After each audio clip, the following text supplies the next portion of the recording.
Hello guys, welcome back to our channel. ఈరోజు అయితే వర్షం ఎలా పడుతుందో మీకు చూపిస్తాను, రండి.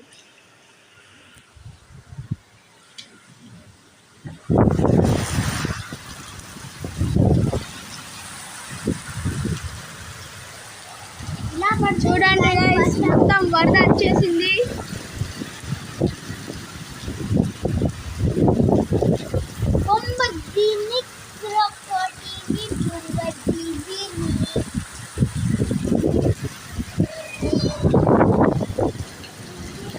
మొత్తం వాటరే గైస్. ఒకసారి అక్కడ చూడండి, మొత్తం బ్లాక్ కనిపించాయి. మొత్తం వాటర్ బొగ్గుతో కలిసి ఉన్నది. మొత్తం పొలాలు గైస్ ఎగురుతాయి. సో ఇది గైస్ ఈరోజు వీడియో. సో అందరు లైక్, షేర్, సబ్స్క్రైబ్ చేయండి గైస్. Bye guys.